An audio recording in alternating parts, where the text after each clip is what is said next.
नमस्कार, news plus 21 में आपका स्वागत है। सीएम भूपेश बघेल ने एक बार फिर बीजेपी पर तीखा प्रहार किया। सीएम बघेल ने कहा कि भारतीय जनता पार्टी अकेले चुनाव नहीं लड़ती, ईडी, आईटी, डीआरआई और सीबीआई भी उनके साथ चुनाव लड़ते हैं। आज सारे आंकड़े चीख चीख कर कह रहे हैं कि कुछ लोगों के हाथ में देश का पूरा धन है। गरीब और गरीब होता जा रहा है, अमीर और अमीर होते जा रहा है। धन का समान वितरण करना चाहिए, जैसा कि छत्तीसगढ़ में किया जा रहा है। बिल्कुल सही बात है। आज सारे आंकड़े ये चीख चीख के कह रही है कि कुछ लोग हैं जो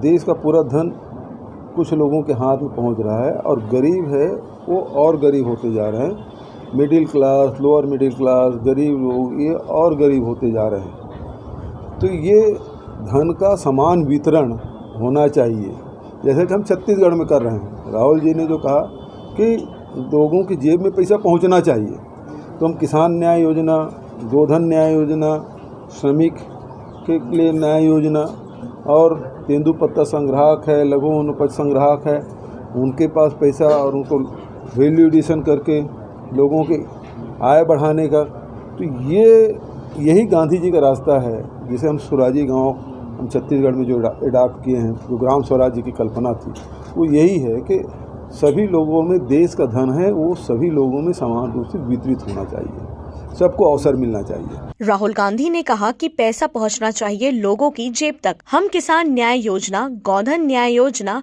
मजदूर श्रमिक न्याय योजना और तेंदुपत्ता और लघु वनोपज के जरिए आय बढ़ाने का कार्य कर रहे हैं। हमारा उपदेश यही है कि देश का धन सभी लोगों में समान रूप से वितरित होना चाहिए।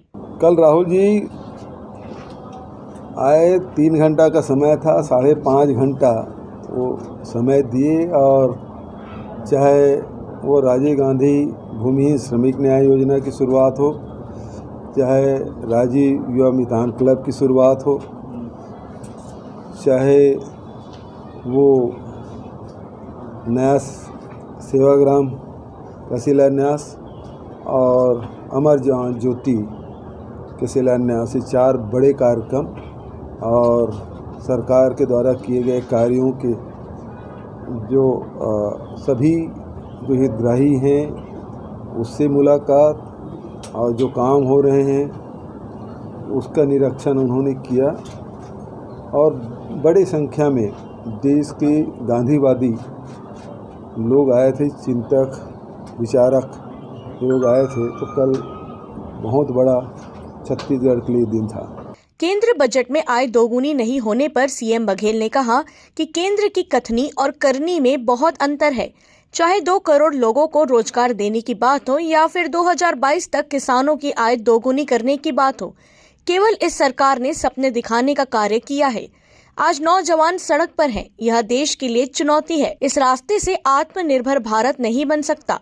राहुल गांधी ने कहा कि किसानों को दाम दो, नौजवानों को काम दो। ऐसा करने से ही भारत आत्मनिर्भर बन सकता है। कथनी और करनी में बहुत अंतर है। चाहे वो 15 लाख रुपया देने की बात हो, चाहे 2 करोड़ लोगों को रोजगार देने की बात हो, चाहे 2022 तक के किसानों का आय दुगुनी करने की बात हो, ये केवल दिवा स्वप्न दिखाने का काम मोदी जी और उसकी पूरी टीम ने किया है। तो आज जिस प्रकार से नौजवान रोजगार के लिए, चाहे वो बिहार में हो, चाहे उत्तर प्रदेश में, जिस प्रकार से लाठियां खा रहे हैं, जिस प्रकार संघर्ष कर रहे हैं, सड़कों पे आए हैं, ये देश के लिए चुनौती बन रही है। ये पूरे देश के जो 35 साल से कम उम्र के 65% आबादी है और उसके जो देश की शक्ति है, आज हमारे लिए समस्या बनती जा रही है। ये बेहद दुर्भाग्यजनक बात है। आत्मनिर्भर भारत बनेगा मतलब कि नहीं बनेगा? लेकिन इस रास्ते से नहीं बनेगा। जो राहुल जी बोल रहे हैं उस रास्ते से बनेगा। किसानों को दाम दो, नौजवानों को काम दो। तो जब तक के किसानों को दाम और नौजवानों को काम नहीं मिलेगा, देश तरक्की के रास्ते पे नहीं जा पाएगा। ऐसे ही तमाम जानकारी से लगातार अपडेट रहने के लिए हमारे चैनल को लाइक और सब्सक्राइब करना ना भूलें। नोटिफिकेशन के लिए बेल आइकन जरूर दबाएं। देखते रहिए न्यूज प्लस 21, आपके हक की बात।